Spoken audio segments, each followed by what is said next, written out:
Bonjour, la paracha de la semaine s'appelle Trouma. En effet, au début de la paracha, nous trouvons 3 troumotes. Première trouma, c'est la trouma pour les korbanot tzibour, c'est-à-dire pour les sacrifices qu'on allait emmener tout au long de l'année au Mishkan ou au Beit Hamikdash. Et donc, il fallait que chacun participe de la même somme, c'est-à-dire un demi-shekel. Nous avons une deuxième trouma, c'est la trouma des Hadanim, des socles. Et cette trouma-là était aussi d'un demi-shekel. C'était la même somme, qu'on soit riche ou qu'on soit pauvre, pour tout le monde. Troisième trouma, c'est la trouma pour construire le Mishkan. Et ça, c'était en fonction, chacun pouvait donner ce qu'il avait envie. Et ce qui est étonnant, c'est qu'on voudrait comprendre pourquoi les 2 premières troumotes, on devait donner une somme fixe, c'est-à-dire la même somme pour tout le monde.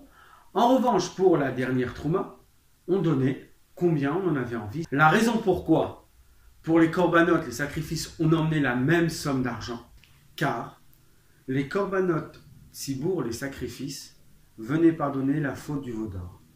Et là, tous les juifs étaient concernés, même ceux qui n'avaient pas fauté. Pourquoi? Parce qu'à partir du moment où les juifs ont fauté, c'est tout le peuple qui est descendu de niveau. C'est tout le peuple qui a fauté envers Hachem. Même si on va dire à titre individuel, il y en avait qui avaient fauté et d'autres non. Mais comme on jugeait tout le peuple dans son ensemble, donc on considérait que la réparation devait être à part égale pour chaque juif. En revanche, pour les Hadanim, les socles, on ne comprend pas pourquoi.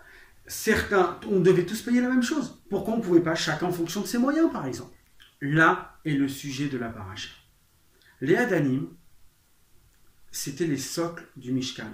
C'était l'endroit le plus bas du Mishkan.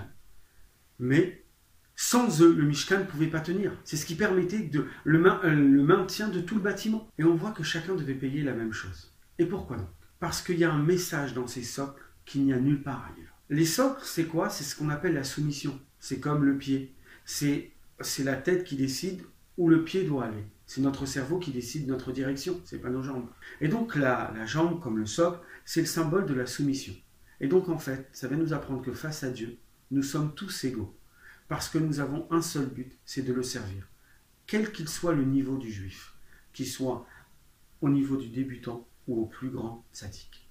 Si vous avez aimé cette vidéo, n'hésitez pas à laisser un pouce bleu et bien sûr à partager.